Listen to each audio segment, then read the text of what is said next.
다양한 여러 가지 법도들을 하나님께서 주셨죠. 그래서 종들에 관한 법도 주셨고, 폭행에 관한 법도 주셨고, 또 악한 짐승을 규제하는 법도 주셨고, 재물에 관한 여러 가지 책임도 하셨고, 윤리 의식에 관한 법 해서 또 공의에 관한 법, 안식일에 관한 법, 명절에 관한 법, 그다음에 등등등 쭉 해서 이스라엘 백성들의 삶에 필요한 모든 것들을 하나님께서 이제 제공을 해 주셨죠. 예. 자, 그래서 이제 확증하는 그 하나님과 이스라엘 백성 간의 이제 언약을 확증하는 그러한 장면이 나오고, 그 언약이 확증된 다음에 하나님께서 임재하시기 위해서, 하나님께서 이제 이스라엘 백성과 함께 하시기 위해서 성막을 만들라라고 하는 장면이 드디어 나옵니다. 그래서 이제 우리가 다음 시간부터 이제 성막 장면으로 들어가기 전에 오늘은 24장입니다. 출애굽기 24장.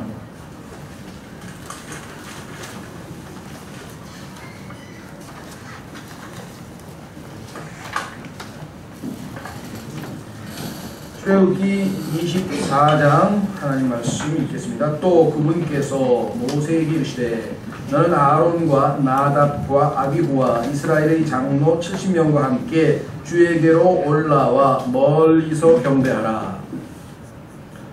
75명을 따로 부르셔서 이제 경배하라고 하신 말씀까지는 이해가 되는 것 같은데 왜 갑자기 멀리서란 말이 나왔을까요? 우리는 하나님께 가까이 다가가는 게 성경에서 신약 성경에 보면은 하나님께 가까이 다가가라. 그러면 주께서 너에게도 가까이 다가서리라 이렇게 얘기를 했죠.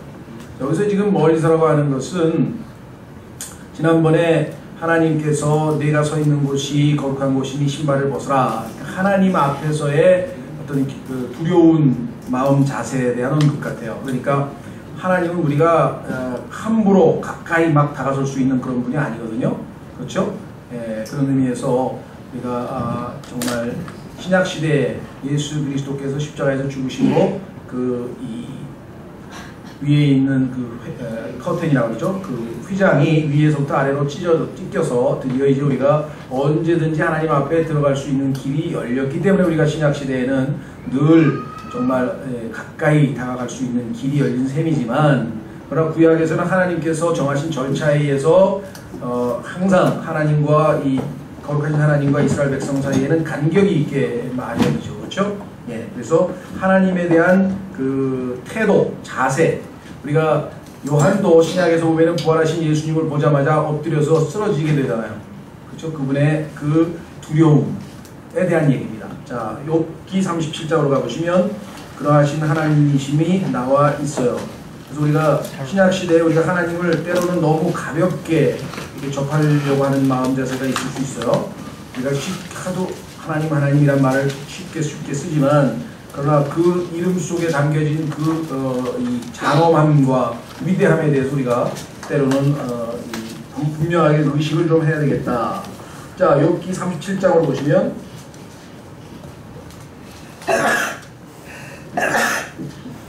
욥기 37장 22절, 욥기 37장 22절에 보시면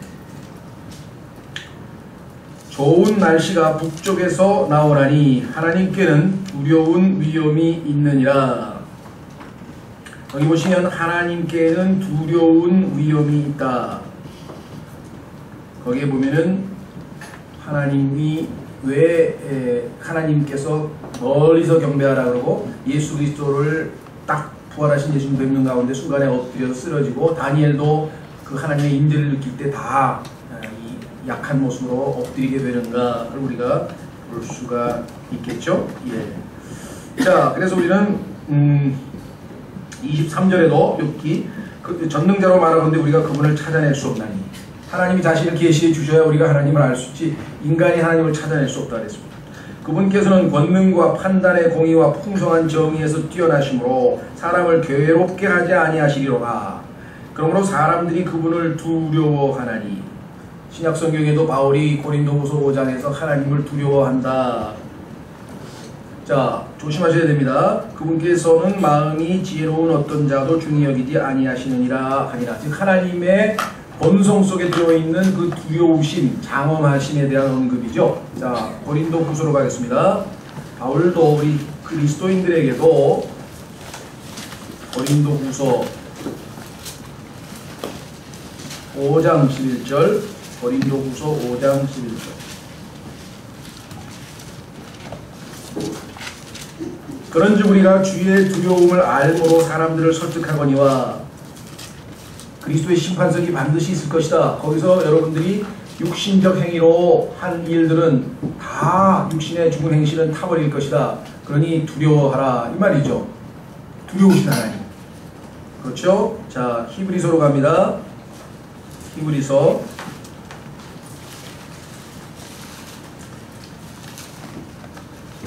12장 28절. 히브리서 12장 28절. 그러므로 우리가 움직일 수 없는 왕국을 받을진대 은혜를 소유하자. 이 은혜를 힘입어 우리가 공경하는 마음과 하나님께 속한 두려움을 가지고 하나님 받으실 만하게 하나님을 섬길지니 우리 하나님은 소멸시키는 불이시니라. 하나님은 사랑이시다. 맞습니다. 그렇죠? 그러나 하나님은 의로우신 분이고 두려우신 분이시라는 사실 또 우리가 알아야 되겠죠. 자, 근데 문제는 그럼 우리가 하나님을 두려워하는 것과 하나님께서 우리에게 두려워하는 영을 주지 아니하셨다라고 했는데 도대체 그러면 어떻게 된 거냐? 성경이 무슨 되는 거냐? 그런 생각이 또 들겠죠. 그렇죠? 네, 자, 확인해 보겠습니다. 디모데후서 1장. 성경은 항상 문맥을 잘 살펴보셔야 돼요.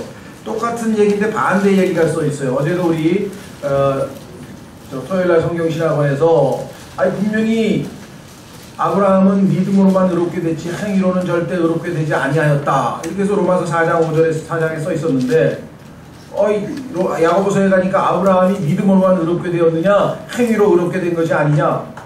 그 단편적으로 두 개만 비교하면 자동으로 모순이 되죠. 그렇죠. 그런데 보니까 하나님 앞에서 우리가 행위로는 의롭게 돼서 구원받을 수 없지만 구원받은 이후에는 우리의 합당한 행위로 의로운 삶을 살 때 사람들 앞에서 이 사람 의로운 사람 맞네, 이 사람 믿음의 사람 맞네 하고 인정을 받는다는 뜻이에요.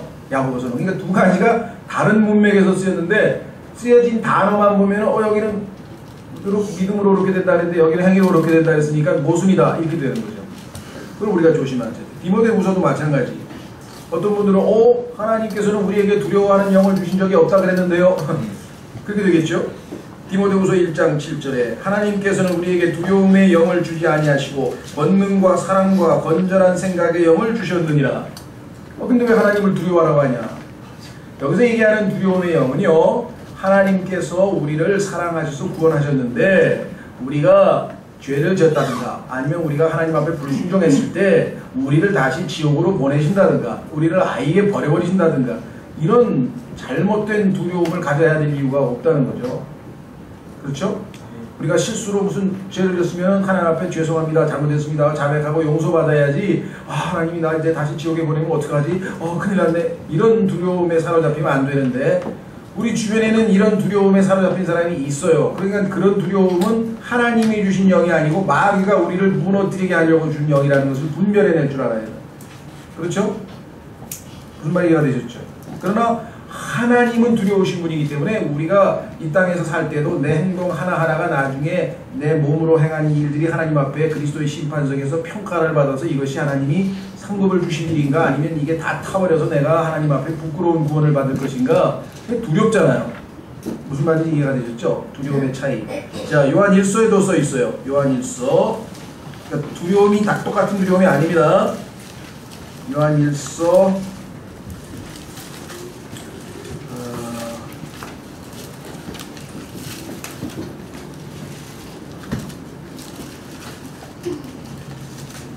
몇 장인가요? 4장인데, 네, 4장. 요한일서 4장 18절. 요한일서 4장 18절. 사랑에는 결코 두려움이 없고 완전한 사랑을 두려움을 내쫓나니 이는 두려움의 고통이 있기 때문이라. 두려워하는 자는 사랑 안에서 완전하게 되지 못하였느니라. 하나님께서 자신의 아들을 주셔서 우리를 사랑하신 것이 분명하거늘 그 완전한 사랑을 잘 모를 때에는 혹시 내가 잘못하면 하나님이 다시 지옥에 보내면 어떡하지? 라는 두려움. 그런 두려움은 우리는 하나님으로부터 오는 두려움이 아니라는 거예요. 그러나 하나님은 두려우신 분이기 때문에 내가 함부로 대하거나 그럴 뿐이 아니고 정말 하나님을 하나님으로 인정하는 그런 두려운 마음 자세로 하나님을 섬겨야 된다. 그런 의미에서는 맞는 두려움이죠. 차이를 아시겠죠? 예, 다시 출애굽기로 돌아오셔서 거기서 멀리서 경배하라고 하는 뉘앙스가 아마 그런 의미인 것 같습니다. 그 다음에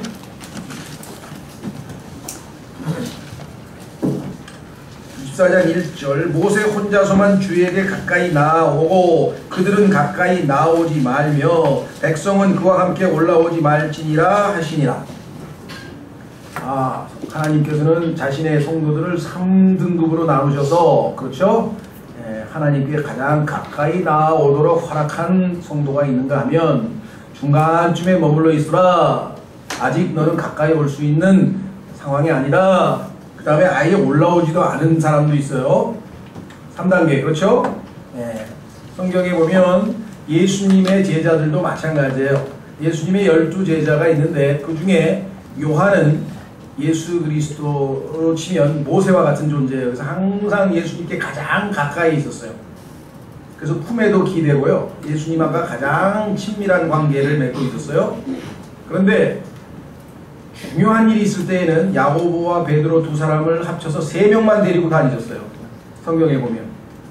그리고 평상시에는 12명을 다 데리고 다니셨어요. 무슨 말이 이해가 되셨어요? 그러니까 하나님 앞에 더 하나님을 깊이 하고 하나님의 마음을 읽을 줄 알고 하나님의 뜻에 더 헌신되어 있고 이런 사람들에게는 하나님께서 더 가까이에 와서 하나님을 계시하시고 감당할 수 있으니까. 그렇지 않은 사람은 감당할 수가 없잖아요. 그렇죠? 자, 계시록 12장으로 가보시면 요한계시록 12장에 하시면 역시 세 종류의 사람들이 있습니다. 요한계시록 12장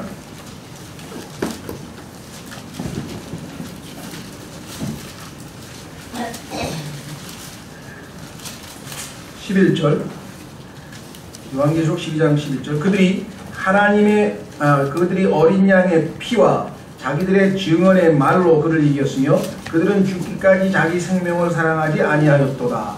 우리는 여기서 세 가지를 동시에 다 적은 것처럼 보이지만 사실 영어 성경으로 보면 이게 분리되어 있어요. 보세요.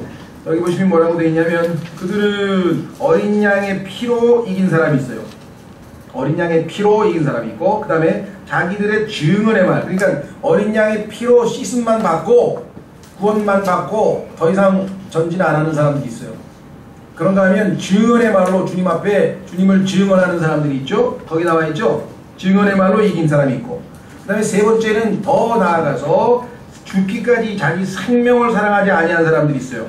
그래서 11절에 영어에 보면은 and가 앞에 다 콤마가 찍혀있고 또 세미콜론이 찍혀있고 이래서 이게 다 다른 그룹으로 분리해 볼 수 있습니다. 무슨 말이 이해가 되셨죠? 17장에도 똑같이 돼 있어요. 요한계시록 17장 14절 요한계시록 17장 14절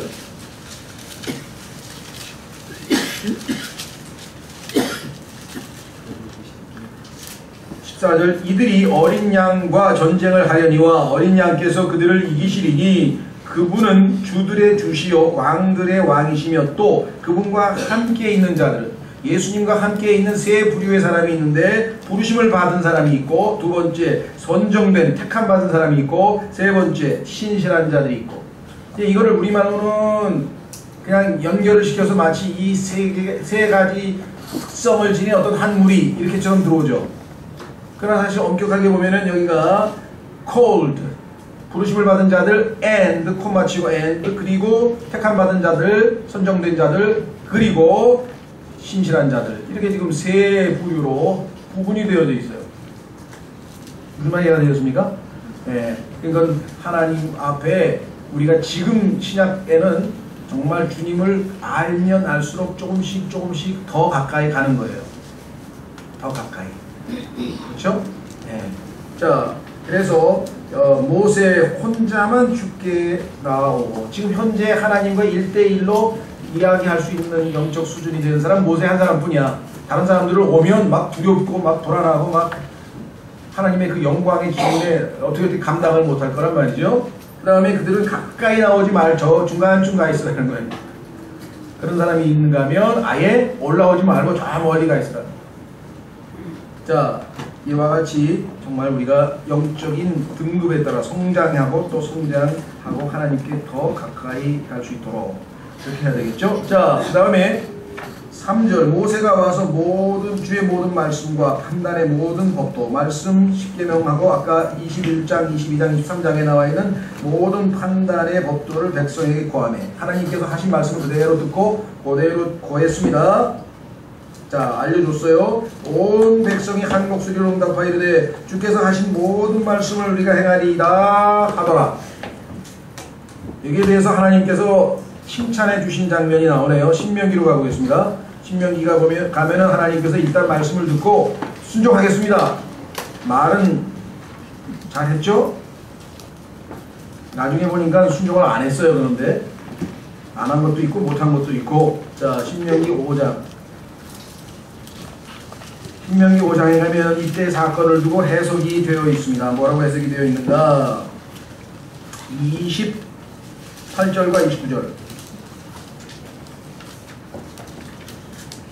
신명기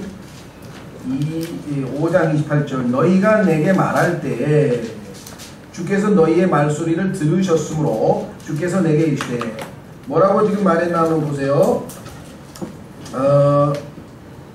이스라엘 백성들이 27절로요. 당신은 가까이 가서 주 우리 하나님께서 말씀하실 모든 것을 듣고 왜? 가까이 갈 수가 없어요. 너무 무서워서 백성들은. 자, 23절부터 다시 가보겠습니다.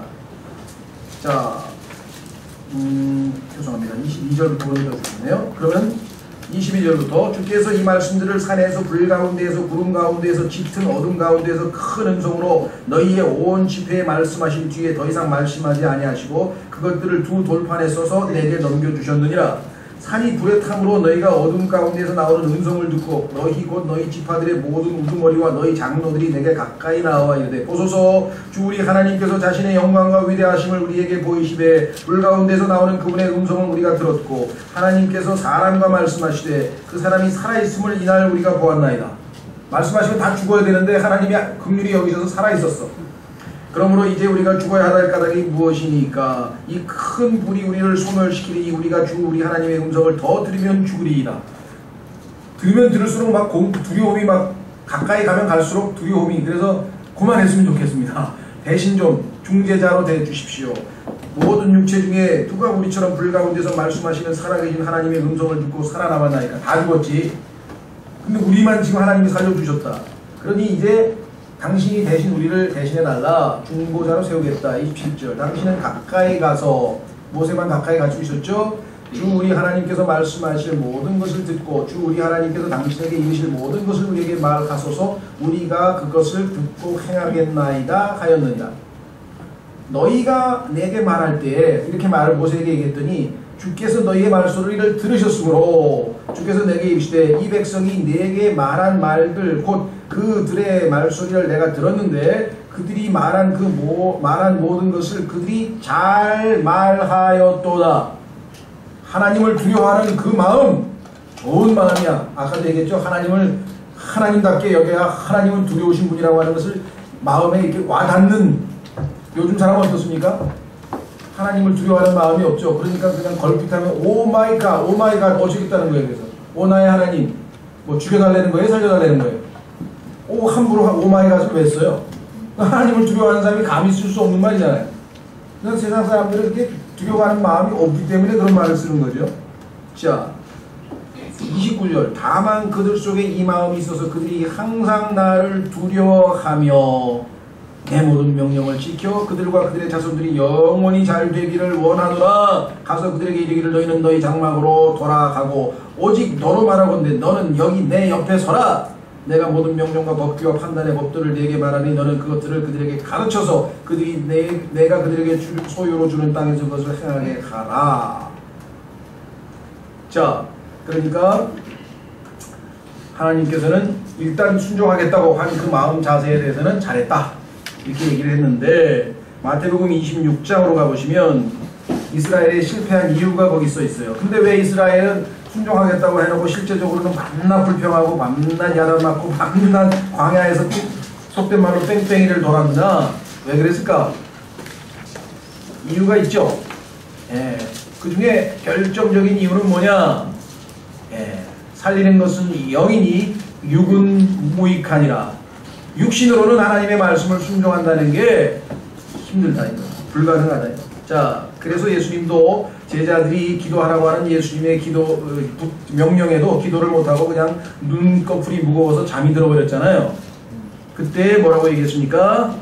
40절, 마태복음 26장 40절.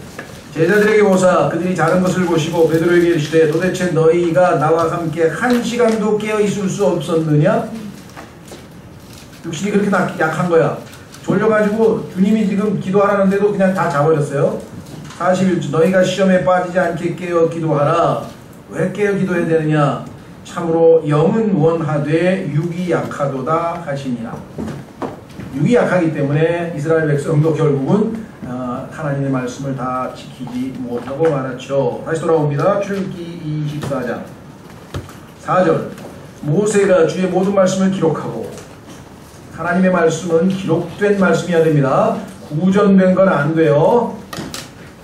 여러분들이 그리스 철학과 기독교의 성경과 즉 성경적 기독교와의 차이점 중에 여러 가지가 있습니다.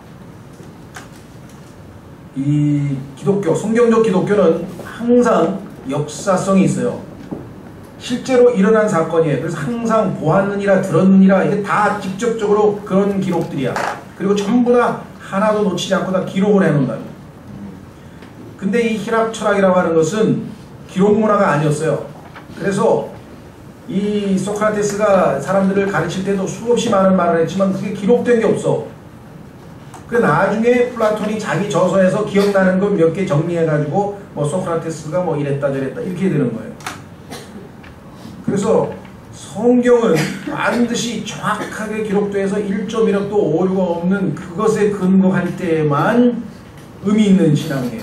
여기 나와 있죠.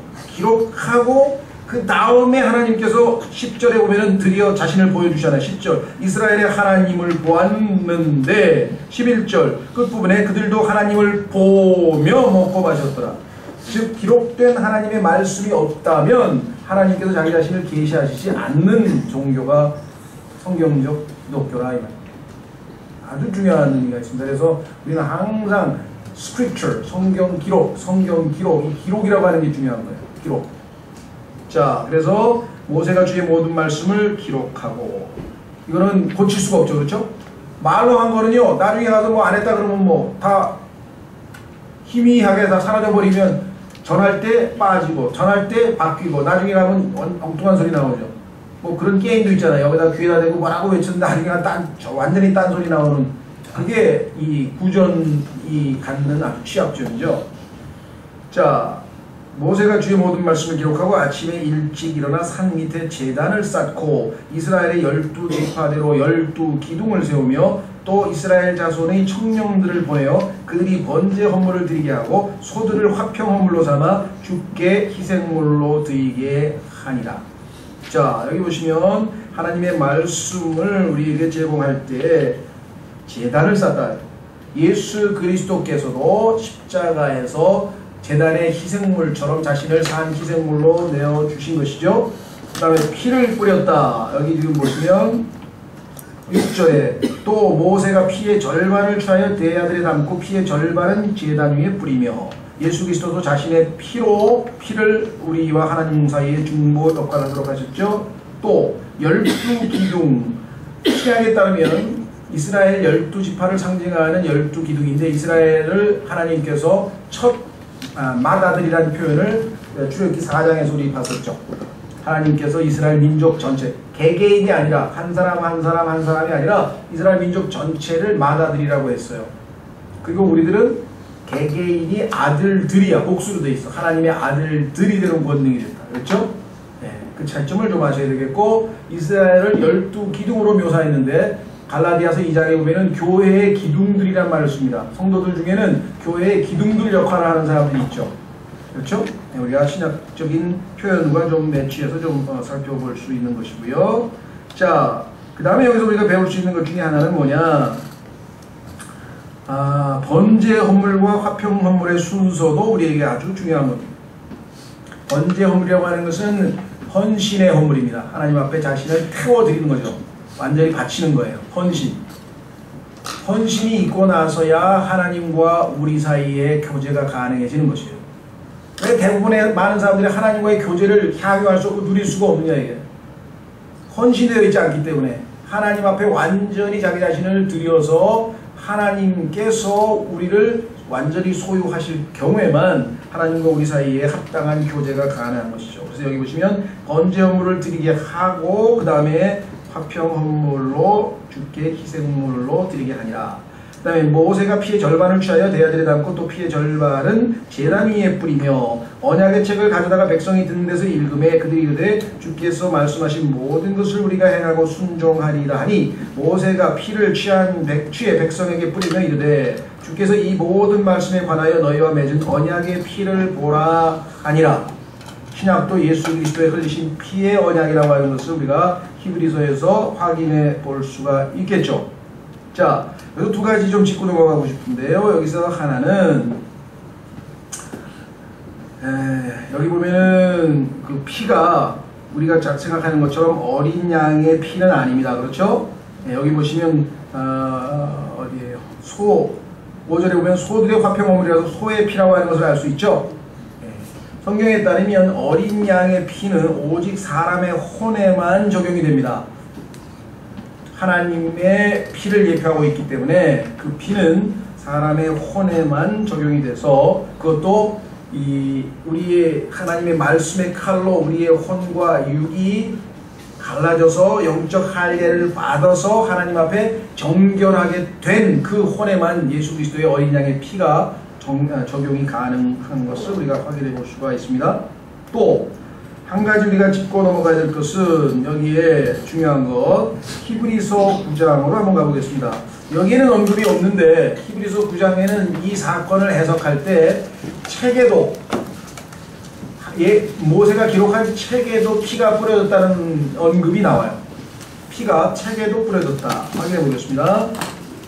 히브리서 9장 히브리서 9장에 보시면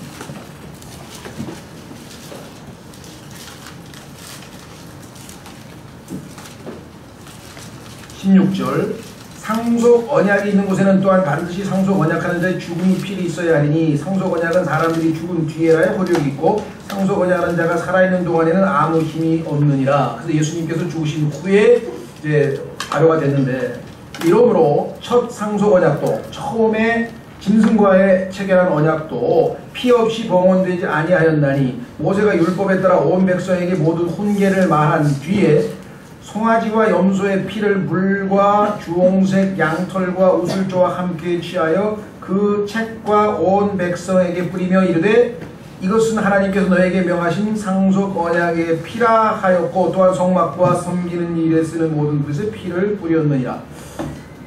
나중에 이 책에도 피를 뿌린 것을 우리가 신약 성경을 통해서 우리가 좀 확인해 볼 수가 있습니다. 그것도 우리가 기억해야 되는 것 중에 하나인데요. 과거에 아마 여러분들 요즘은 아마 그런 성경 찾기가 거의 없는 것 같아요. 좀 쉽지 않은 것 같은데 뭐라 그러죠? 금으로 이렇게 하면은 금색이 되잖아요. 여기가 그죠? 금. 이거는 이제 신성한 하나님의 말씀이라고 해서 이제 금을 칠하는데 옛날 성경을 보면은 빨갛게 칠한 거였어요.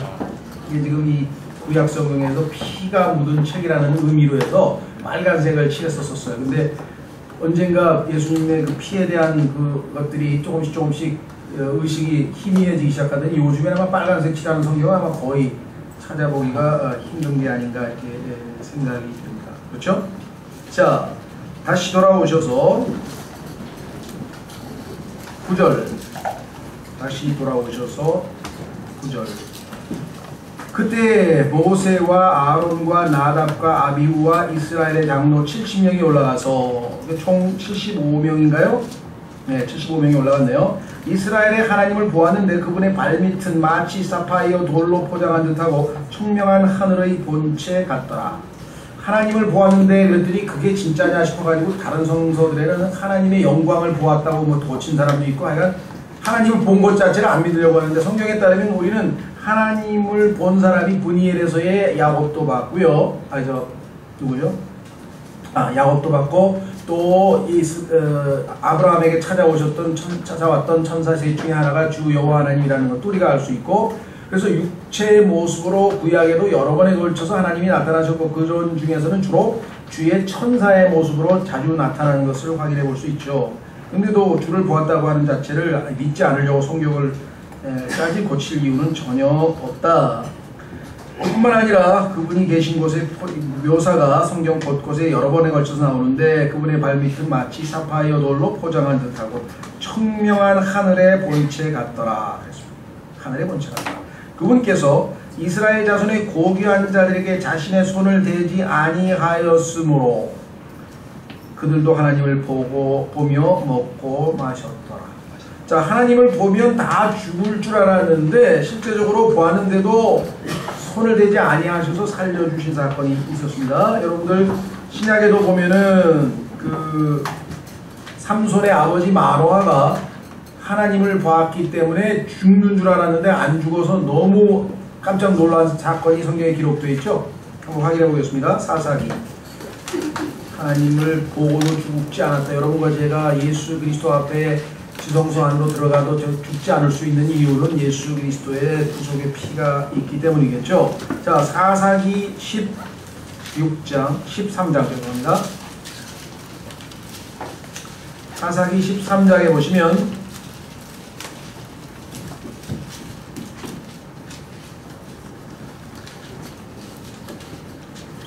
찾으셨습니까? 예, 사사기 13장 3절 주의 천사가 그 여인에게 나타나 삼손의 엄마인데요. 아기를 못 낳았어요. 그래서 마노아의 아내인데요. 삼손의 아버지는 마노아고 어머니 이름은 안 나와 있습니다. 그녀에게 이르되 이제 가서 보라 내가 수태하지 못함으로 낳지 못하였으나 수태하여 아들을 낳으리라. 이렇게 지금 얘기를 주의 천사가 얘기를 했죠. 그랬더니 6절 이에 그 여인이 가서 자기 남편에게 고하여 이르되 하나님의 사람이 내게 왔는데 그의 용모가 마치 하나님의 천사의 용모 같아서 심히 두려움으로 그가 어디서 왔는지 내가 묻지도 못하였고 그도 자기 이름을 내게 말하지 아니하였나이다. 이렇게 얘기를 했습니다. 그랬더니 8절에 이에 마노아가 주께 간청하여 이르되 자기도 좀 봐야 되겠다 이거죠. 오, 내 주여, 주께서 보내신 하나님의 사람이 우리에게 다시 와서 앞으로 태어날 그 아이에게 우리가 무엇을 해야 할지 우리에게 가르치소서 하매 9절 하나님께서 마노아의 목소리에 귀를 기울이시니라. 그 여인이 밤에 앉았을 때 하나님의 천사가 다시 그녀에게 왔으나 그녀의 남편 마노아는 그녀와 함께 있지 아니하였더라. 그래서 남편에게 급히 드디어 달려가서 10절 자기 남편에게 알리며 그에게 이르되 보소서 다른 날에 내게 왔던 남자가 내게 나타나이다 하니라. 마노가 일어나 자기 아내를 따라가서 그 남자에게 이르러 그에게 이르되 당신이 여인에게 말씀하신 사람이니까 하니 그가 이르되 내가 그니라. 여러분 이 내가 그니라고 하는 단어의 영어가 어떻게 되는지 아세요? I am. 여호와의 이름이 여호와의. 예수님께서도 I am. 내가 그니라. 예수님을 잡으러 왔던 사람들에게 내가 그니라. 날 잡아가라고 하면서 자신을 대어주실 때 I am 이라는 단어 쓰신 거 기억나세요? 예. 바로 이분이에요. 그래서 12절에 이제 쭉 대화를 나누다가 나중에 마노아가 뭐라고 얘기하냐면요. 끝부분에 가보세요. 21절 그러나 주의 천사가 마노아와 그의 아내에게 더 나타나지 아니하매 이에 마노아가 그가 주의 천사인 줄 알고 천사라고 하는 단어는 드러남, 나타남이라는 뜻이에요. 주님이 나타나셨어. 그래서 자기 아내에게 이르되 우리가 하나님을 보았으니 나왔죠? 하나님을 본 거예요. 육신으로 나타나신 하나님. 반드시 죽으리로다 하였으나 그의 아내가 그에게 이르되 주께서 우리를 죽이시기를 기뻐하셨더라면 우리 손에서 번제 업물과 음식 업물을 받지 아니하셨을 것이요 이 모든 일을 우리에게 보이지도 아니하시고 또한 지금처럼 이런 일들을 우리에게 말씀하지 아니하셨으리이다 하였더라. 마찬가지로 하나님께서 이스라엘 백성들이 하나님을 보았으나 그렇죠? 예, 그것을 그들의 방자함, 하나님을 두려워하지 아니하고 함부로 행한 것으로 간주하지 않고 하나님의 긍휼로 그들과 교제하기 위해서 11절에 보니까 그들도 하나님을 보며 어떻게 했다고요? 먹고 마셨더라. 예수 그리스도께서 이 땅에 오셔서 사람들에게 요청하는 것도 뭡니까? 볼지어다 내가 문 밖에 서서 두드리니 누구든지 문을 열고, 그렇죠? 열면 내가 그에게로 들어가서 그와 더불어 어떻게 하리라? 먹으리라. 정찬을 먹으리라. 이렇게 얘기하셨죠.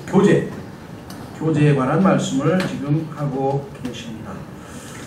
자, 다시 12절로 갑니다. 주께서 12절, 주께서 모세에게 이르시되 산에 올라와 내게로 와서 거기 있으라.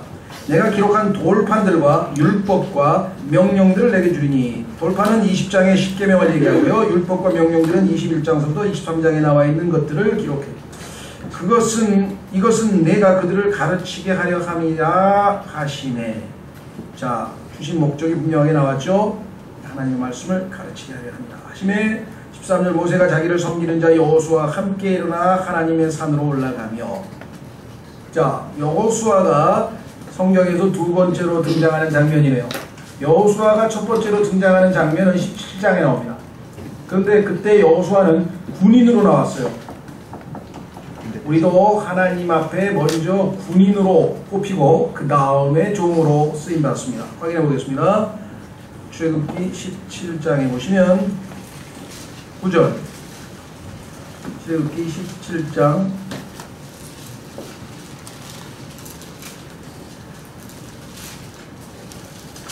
아말렉을 무찌릅니다.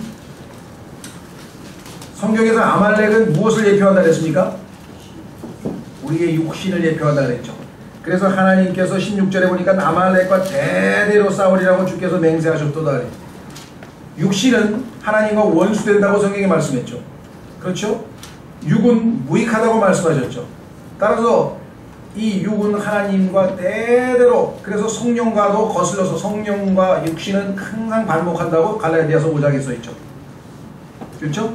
그 육신을 예표하는 아말렉과 여호수아가 전투를 벌이는데 군인으로 뽑혔어요. 자, 17절 9장 9절 보세요. 모세가 여호수아에게 이르되 우리에게서 사람들을 택하고 나가서 아말렉과 싸우라. 내일 내가 하나님의 막대기를 내 손에 잡고 산꼭대기에 서리라. 내가 기도할 테니까 너는 싸우라. 이렇게 해서 지금 여호수아가 10절에 모세가 자기에게 말한 대로 행하여 아말렉과 싸우더라. 육신과 싸워서 승리함으로 우리가 하나님 앞에 쓰임받을 자격을 획득하는 거예요. 그래야 하나님께 섬기는 자로서의 두 번째 단계로 넘어가죠. 그게 바로 여호수아가 두 번째 언급될 때에는 이제 섬기는 자로 나오잖아요. 그렇죠? 자, 지금 우리가 출애굽기 24장에서 여호수아는 성경에서 두 번째로 언급될 때 첫 번째는 군인, 육신과의 싸움, 두 번째는 섬기는 자, 우리의 주님과의 관계를 잘 예표해주고 있죠. 다시 돌아옵니다. 출애굽기 24장 13절에 모세가 자기를 섬기는 자 이렇게 됐죠. 아까는 싸움하는 사람, 영적 싸움. 자, 여기서는 지금 섬기는 자 여호수아와 함께 일어나 하나님의 산으로 올라가며 라고 되어 있죠. 자, 그러니까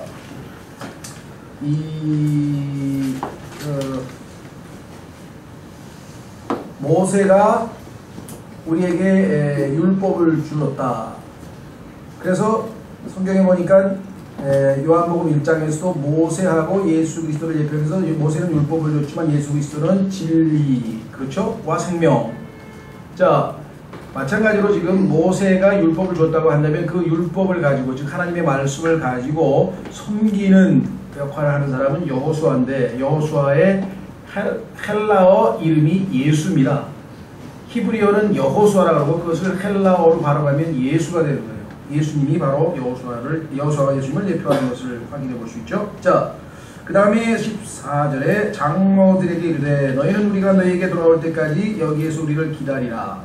보라, 아론과 훌이 너희와 함께 하나니 어떤 사람이 할 일이 있으면 그들에게로 갈지니라 하고, 모세가 산에 오르매 구름이 산을 덮었더라. 주의 영광이 신의 산 위에 머물렀고 구름이 엿새 동안 그 산을 덮었는데 일곱째 날에 그분께서 구름 가운데에서 모세를 부르시니라. 자, 신의 산이라고 하는 산이 있고요, 그 다음에 영광이 있고요, 그 다음에 구름이 있고요. 그 다음에 엿새 동안, 그러니까 엿새가 지난 다음이죠. 성경에서 엿새 후라고 할 때는 항상 예수 그리스도의 재림에 관한 말씀이라 했고, 예수 그리스도께서 재림하실 때는 구름을 타고 다시 오신다고 사도행전 1장을 포함한 구약 성경에 반복해서 말씀하고 있고, 영광 가운데 오신다는 말씀이 나오고, 그렇죠? 일곱째 날, 엿새 후, 8일째쯤 이런 표현이 나와요. 그 다음에 셋째 날도 나오고, 이게 다 같은 것을 얘기하는 거예요. 자, 우선 처음에 여러분도 아시다시피 창세기에 보면 1장에서 넷째 날에 생명이 나타납니다. 넷째 날에 보면은요, 19절에 보면은 창세기 1장 그 저녁과 아침이 넷째 날이더라 그랬죠? 그러면 넷째 날이 지나고 나면은 뭐가 등장합니까?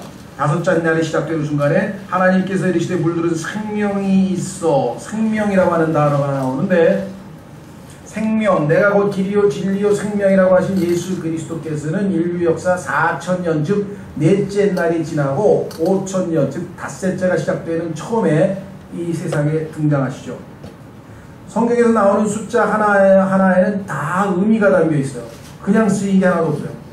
그래서 우리는 이제 기본적인 것들을 아마 혹시 배우신 분들은 성경에서 숫자가 가리키는 의미, 하나는 무슨 뜻이다, 2는 무슨 뜻이다, 3은 무슨 뜻이다. 그래서 이제 그 성경의 숫자에 관해서 구체적으로 공부한 지는 상당히 오래된 것 같은데요. 아예 그 주제를 가지고 바이블 뉴메릭스라고 해서 성경에 나오는 숫자들을 해가지고 우리가 공부를 한 적이 있었는데, 그 중에서도 이제 가장 핵심적인 것은 7이라고 하는 숫자예요. 7. 그래서 계시록, 성경을 마무리 짓는 성경의 결론이라고 할 수 있는 계시록에 가면 모든 게 다 7이에요. 7. 7.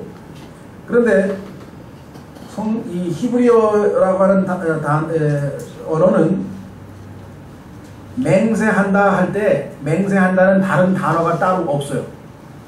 그러면 뭘 가지고 맹세한다는 뜻이냐?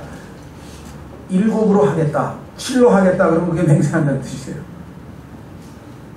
그만큼 성경에서 갖는 7이라고 하는 숫자가 굉장히 의미가 있다. 여기서 지금 뭐 7이라고 하는 얘기를 다 할 수는 없고요. 하여간 그 7이라고 하는 7이라고 하는 숫자가 성경에서 여러 가지 의미가 있는데, 그 중에 예수 그리스도의 재림과도 밀접한 관계가 있다. 자, 한번 확인해 보겠습니다. 셋째 날, 출애굽기에서 기억나요? 19장에서 예수님 하나님께서 이 땅으로 내려오시겠다 그랬는데 언제 내려오냐니까 셋째 날 내려오네. 셋째 날. 셋째 날은 예수님께서 하늘로 승천하신 지 2000년 후, 그럼 이틀이 지나고 셋째 날이 되겠죠? 자, 출애굽기 19장 보세요. 10절, 출애굽기 19장 10절. 셋째 날, 이틀 후, 엿새 후, 일곱째 날, 8일째쯤, 이런 표현이 나오면 전부 다 예수 그리스도의 재림과 관련된 것이에요. 주의해서 읽으셔야 돼요. 자, 출애굽기 19장 10절, 주께서 모세에게 이르시되 백성에 가서 오늘과 내일, 이틀이잖아요, 그들을 거룩히 구별하라. 또 그들이 자기들의 옷을 빨게 하고, 오늘과 내일 여러분과 제가 교회 시대 2000년 동안 거룩 성화된 삶을 살라. 그러면 오시겠다. 11절, 셋째 날을 예비하라. 셋째 날에 주가 온 백성의 눈앞에서 신의 산 위로 내려오리라. 그렇죠? 자, 그 다음에 이제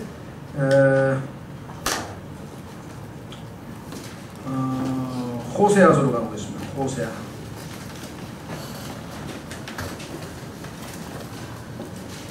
성경에 뭐 많이 있지만 여기서 지금 다 찾을 수는 없고요. 가장 눈에 띄는 것들 몇 가지만 좀 살펴보면, 7이라고 하는 숫자와 예수 그리스도의 재림과의 관계를 우리가 확인해 볼 수가 있습니다. 다니엘서, 다음에 호세아.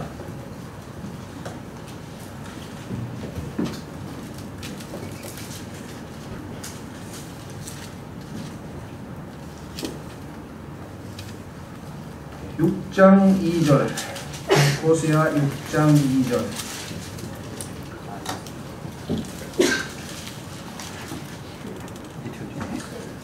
6장 1절부터 보시면, 오라 우리가 주께로 돌아가자. 이스라엘 백성들이 예수 그리스도를 십자가에 못 박고 반역을 저지르고 했었죠. 그분께서 우리를 찢으셨으나 2000년 동안 지금 온갖 박해에 시달리고 있습니다. 고난을 당하고 있습니다. 우리를 낫게 하시리라. 회개하고 돌아오겠다고 지금 하는 것이죠. 그분께서 우리를 치셨으나 우리를 싸매어 주시리라. 이틀 뒤에 예수님이 승천하셔서 이스라엘 백성들이 2000년 동안 이 지상에서 고난당하고 있죠. 이틀 뒤에 그분께서 우리를 살리시려 셋째 날에 우리를 일으키시리니 우리가 그분의 눈앞에서 살리로다. 그렇죠? 마태복음 17장으로 옵니다. 성경을 여기서도 조금 저기서도 조금 계속해서 찾아보면 계속 진리가 계시록에 나오죠. 자, 마태복음 16장. 마태복음 16장 예수님께서 자신이 재림하실 때 어떤 모습인지를 설명합니다. 마태복음 16장 28절. 마태복음 16장 28절. 진실로 내가 너희에게 이르노니 여기 서 있는 사람들 중에는 죽음을 맛보기 전에 사람의 아들이 자기의 왕권을 가지고 오는 것, 예수님이 재림하시는 모습을 볼 수 있다는 거예요. 죽기 전에 볼 자들도 더러 있느니라 하시니라. 그러면서 17장에서 예수님의 재림하시는 것을 직접 보여주고 계세요. 그런데 재림은 언제라고요? 엿새 뒤에.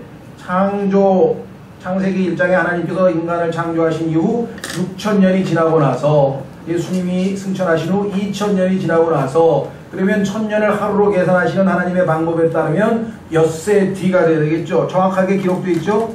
계시록 17장, 마태복음 17장 1절이 재림 문맥이라고 하는 것을 알 수 있죠. 엿새 뒤에 예수님께서 베드로와 야고보와 그의 형제 요한을 취해 따로 그들을 데리고 높은 산으로 올라가서, 높은 산, 아까 신의 산으로 강림하신다 그랬죠.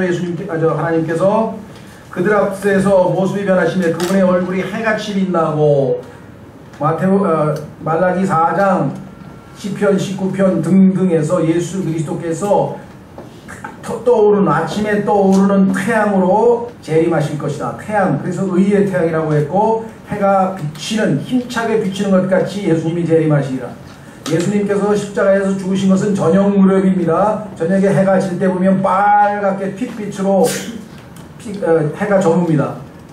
그때 하나님께서는 이 땅에 있는 모든 세상 사람들에게 예수 그리스도께서 십자가에서 피를 흘리고 죽으셨음을 증언하고 계신다 라고 시편 19편에서 하나님이 말씀하고 계세요. 여러분들 낙조를 보면서 그저 낭만에 젖을 일이 아니라니까요. 물론 연인하고 있을 때는 낭만에 젖을 수도 있겠지만, 성경에서 예수 그리스도의 십자가의 죽으심을 하나님께서는 해가 지는 핏빛으로 물든 해가 넘어가는 것으로, 그래서 아침에 찬란하게 햇빛을 비추면서 떠오르는 태양, 예수 그리스도의 재림이라고 성경에서 반복해서 말하고 있는 거예요. 그리고 예수님이 안 계신 기간을 뭐라 그래요? 성경에서 밤이라 하잖아요. 밤. 세상에 빛이신 예수님이 가버리셨으니까 밤이잖아요. 해가 지고 나면 밤이잖아. 아침에 새벽에 뜰 때까지. 그런데 새벽에 해가 떠서 재림하기 직전에 뭐가 있어요? The morning star, 새벽별, 새별이 떠올라요. 가장 새벽에 어두울 무렵에.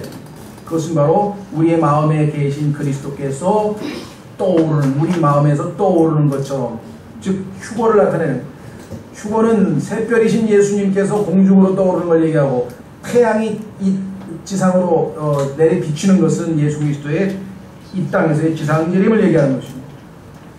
성경은 아주 공부하면 공부할수록, 이야, 입을 벌리게 더 이상 입을 못 다물게 만들 정도로 놀라운 책이죠. 그래서 엿새 후, 그랬죠. 엿새 뒤. 자, 그런데 여기 보시면 또 보세요. 뭐라고 되어 있나? 오지 빛같이 지게 되었더라 그랬죠. 3절 보라, 모세와 엘리야가 그분과 얘기하는 것이 그들에게 보이거늘. 모세가 엘리야, 그래서 계시록 11장에 나오는 기름 부은 두 사람이 모세와 엘리야라는 걸 금방 우리가 찾아낼 수 있죠. 여기 나와 있잖아요. 그때 베드로가 응답하여 예수님께 이르시기를, 주여 우리가 여기 있는 것이 좋사온즉 만일 주께서 원하시면 우리가 여기서 장막 셋을 쥐되. 베드로는 성경을 통해서 장막절이 예수 그리스도의 재림이고, 계시록 19장에 보면은 더 이상 장막이 필요 없어. 왜? 예수님이 바로 성막이야. 예수님이 자신이 바로 성전임을 사람들에게 얘기하면서, 성전을 헐라 내가 3일 만에 다시 짓겠다 하면서 부활하셨죠. 3일 후에 예수님 자신이 성막이라 그랬죠. 그러니까 성막은 예수 그리스도의 재림과 연관이 되어 있죠. 베드로는 그래서 성막을 짓겠다라고 얘기를 했습니다. 5절에 구름이 덮쳤다 그래서 예수님이 구름 타고 오신다고 얘기했습니다. 일관성 있게 성경은 예수 그리스도의 재림에 대한 언급을 하고 있어요. 자, 마가복음 9장.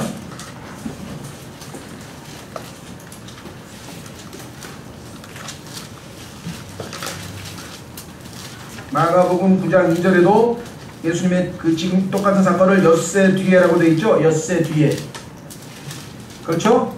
마가복음 9장 2절에도 엿새 뒤에로 되어 있죠? 자, 그 다음에 누가복음 9장. 똑같은 사건을 누가복음에서는 뭐라고 얘기했나 보세요. 표현이. 누가복음 9장 28절. 엿새 뒤라 그랬는데 그러면 7일이죠. 그런데 7일을 뭐라고 얘기했나요? 제 7일이라고 안 돼 있고 about 8 days라고 했어요. about on 8 days. 자, 누가복음 9장 28절에 이사님 말씀대로 하신 뒤 여드레쯤 되어 그분께서 왜? 엿새 뒤니까 7일 아니에요. 7일을 뭐라 그래요? 표현할 때는 여드레쯤 about 얼마나 성경이 정확해요.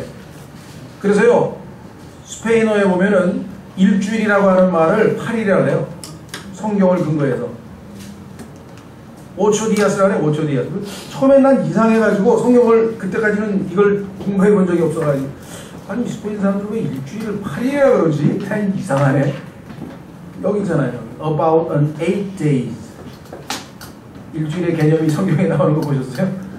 예. 하여간 이렇게 해서 성경을 찾다 보면요 얼마나 하나님이 치밀하게 말씀해 놓으셨는지 잘 모른다. 자, 그래서 우리는 이 출애굽기 24장 역시 예수 그리스도의 재림과 관련된 내용들이 쭉 전개되어 있어요. 그러니까 어떤 분들은 아니 초림도 아직 안 하셨는데 무슨 출애굽기에 재림 얘기가 나옵니까? 출애굽기에만 재림 얘기가 나오는 게 아니고요. 창세기에 재림 얘기가 나오는 거예요. 창세기에. 확인해 보겠습니다. 유다서 가보세요. 유다서. 에녹이 예수님의 재림을 전파했다고 성경에 써 있어요. 창세기부터 예수님의 재림 얘기를 하고 있는 거예요. 성경 전체가 주제가 예수님의 재림이고 오셔서 왕이 되시는 왕국이고 언약신약 소위 말하면 언약신약이라고 불리는 칼빈주의와 그 다음에 이 구원파에서는 초점을 구원에만 맞추는데 성경은 구원보다 훨씬 더 큰 예수 그리스도의 재림과 왕국에 초점을 맞추고 있습니다. 거기에 참여하려면 우리가 구원을 받아야 된다는 얘기죠. 자, 거기 계시록 몇 장 전달했나요? 유다서. 유다서 죄송합니다. 유다서에 보시면 재림을 설교한 이야기가 언급되어 있어요. 찾으셨습니까? 어디 있나요?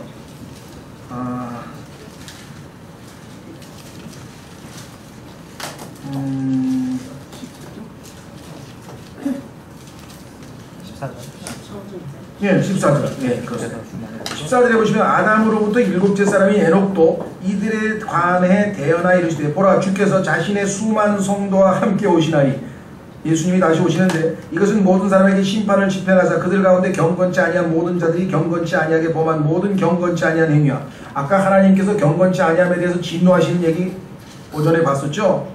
경건치 아니함이란 말이 얼마나 많이 나오냐면 그냥 인간이 하나님을 하나님으로 대접하지 않고 하나님을 하나님으로 인정하지 않은 것에 대해서 얼마만큼 하나님의 진노가 쌓여 있으면 마지막에 이 경건치 아니함이란 말을 이렇게 많이 반복하면서 이들을 다 심판해 보시겠다 재림하십니다. 그분을 보세요. 경건치 아니한 죄인들이 그분을 대적하여 말한 모든 거친 발언에 대하여 거친 발언 여러분들 hard speech를 하는데 단단한 이 거친 발언 그러니까 하나님에 대해서 우리는 어떻게 돼요? 거룩하시고 전능하시고 선하시고 위대하신 하나님이래야 되는데 아무데나 못 박다가 손톱 내리 찍으면 갓대 거기다가 막 하나님 이름을 갖다가 걸핏하면 오마이갓 갖다 붙이고요 걸핏하면 지저스 크라이스트라고 그러고요 거의 욕 대신에 쓰는 거예요. 이런 자들을 어떻게 하나님께서 가만히 놔두시겠어요? 미국에서 걸핏하면 저주하고 걸핏하면 욕하고 할 때 쓰는 게 전부 다 그냥 지저스 크라이스트 아니면 가시니 하나님께서 이걸 가만두실 수가 있겠냐고 나오죠. 경건치 아니한 그들의 모든 거친 발언에 대하여 그들을 정죄하려 하심이라. 그런데 여기 보니까 에녹이 벌써 재림에 대한 얘기가 나왔죠. 자, 출애굽기 24장도 마찬가지 재림에 대한 예언이 나와 있습니다. 이제 마무리 짓겠습니다.